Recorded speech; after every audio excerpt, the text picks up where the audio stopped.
সুপ্রিয় দর্শকবৃন্দ, আসসালামু আলাইকুম। তো সুপ্রিয় দর্শকবৃন্দ, আপনারা জানেন আমরা কানাইঘাটের বিভিন্ন এলাকার সমস্যা সম্ভাবনা আপনার সামনে প্রতিদিন বিভিন্নভাবে তুলে ধরার চেষ্টা করি। তো আজকে আমরা উপস্থিত হয়েছি কানাইঘাট উপজেলার 2 নম্বর লক্ষ্মীপ্রসাদ পশ্চিম ইউনিয়নের বারুবাগ প্রথম খণ্ড নূরপুর জামে মসজিদে।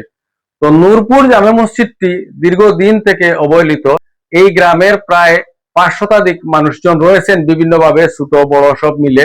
তো এই গ্রামের একটি মাত্র মসজিদ, এই মসজিদটির নাম হলো নূরপুর জামে মসজিদ। এই মসজিদটিতে প্রায় 1 বিঘার মতন জায়গা রয়েছে, কিন্তু মসজিদটি এমন ভাবে জরাজীর্ণ, নামাজ পড়ার সময় মসজিদের টিন থেকে পানি চুয়ে মুসল্লিদের উপরে পড়ে, যে কারণে এখানে নামাজ পড়তে অনেক কষ্ট হয়। পাশাপাশি এখানে অজুখানার কোনো ব্যবস্থা নেই, নেই বাথরুমের ব্যবস্থা নেই, মসজিদের গাট নেই, এখানে বিদ্যুতের সুবিধা, পাশাপাশি এখানে কোনো ডিপটিউবওয়েল বা কোনো ধরনের আধুনিক কোনো সুবিধা এই মসজিদে নেই।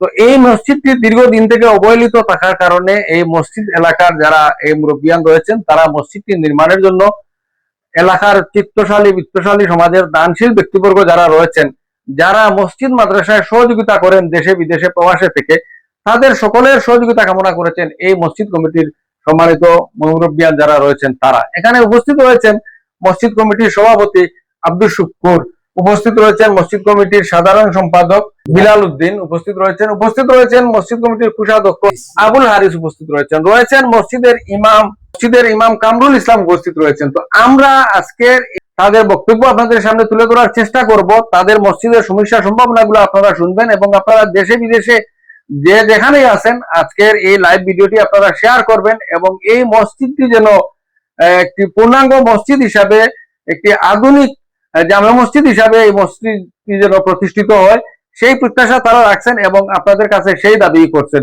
তো সুপ্রিয় দর্শকবৃন্দ, আপনারা আমাদের সাথে থাকুন। আমরা মসজিদ কমিটির সভাপতি যিনি রয়েছেন, আমরা তিনি একটু বক্তব্য আপনাদের সামনে তুলে ধরার চেষ্টা করব। তো চাচা, আপনার নাম কি হইল? আব্দুল শুকুর। আচ্ছা, তো আপনারা এই যে মসজিদ, এটা তো নূরপুর জামে মসজিদ, এই মসজিদটা দীর্ঘদিন থেকে অবহেলিত, এটা আপনারা নির্মাণ করার উদ্যোগ নেওয়া পারলেন না, এখন কিতা সমস্যা মসজিদটা? এখন তো আমার সমস্যা হইলো আপনার সরাসরি ওখানে হইয়ার আর মসজিদ তো দীর্ঘদিন থাকি আমরা এলাকা হইলো করি।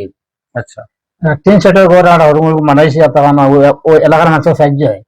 এলাকার উপর নষ্ট হয়ে গেছে গিয়া পানি পড়ে, নমাজ পড়া যান না, হরুতা ফরিতা বাতা না মক্তম পানি পড়ের উপরে, বাথরুম নাই, মনে করো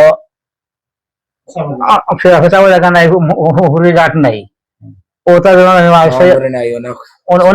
বাউন্ডারি নাই, মসজিদের বাউন্ডারি নাই, সব গরু ছাগল আমাদের ক্ষতিপত্রা আমরা কোনো দিকে ফারিয়ান না। আপনার কাছে ওখানে চাইয়ার সহযোগিতা আপনারা জাইন ফারেন, আমরা একটা নির্মাণ করে দিতে চাইছি আল্লাহর হুকুমে, আর কোনো ভাইয়ে দয়া করেন।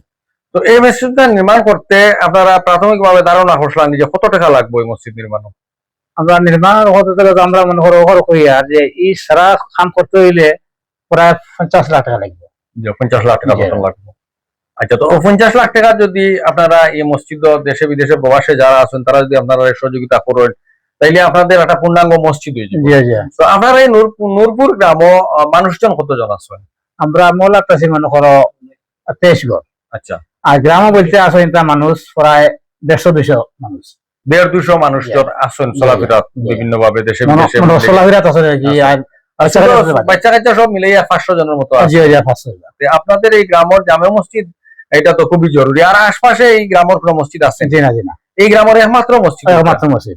সুপ্রিয় দর্শক, কিন্তু আমরা এতক্ষণ নূরপুর জামে মসজিদের সভাপতি এলাকার মুরব্বী আব্দুল শুকুর, তিনির কাছ থেকে আমরা যে বিষয়টা জানলাম, এই এলাকার প্রায় ছোট বড় প্রায় 5 শতাধিক মানুষের বসবাস আছে, কিন্তু আশপাশে কোনো মসজিদ নাই, যে কারণে এই শিশু বাচ্চা যারা আছে তারা সকালবেলা তারা এই মসজিদে মক্তবে আসে লেখাপড়া করে এবং এই গ্রামের মানুষজন একমাত্র এই মসজিদে তারা নামাজ আদায় করেন। কিন্তু এই মসজিদটা একেবারে জরাজীর্ণ ভাঙ্গা থাকার কারণে তাদের কষ্টের শেষ নাই এবং তারা দাবি করা যে প্রায় 50 লাখ টাকার মতো প্রাথমিকভাবে প্রয়োজন এই মসজিদটা নির্মাণে।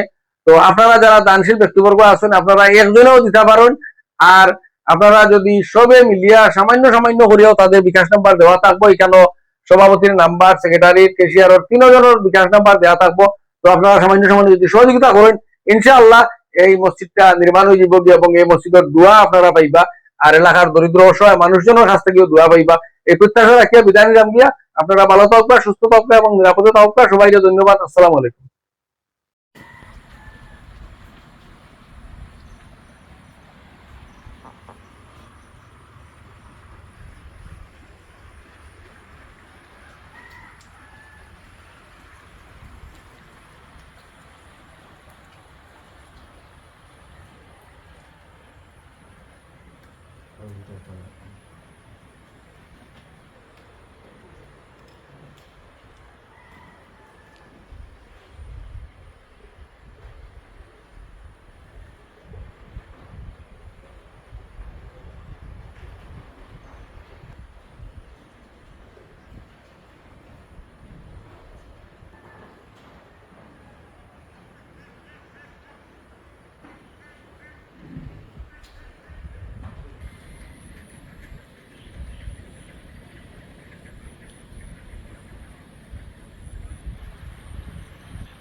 Inul fi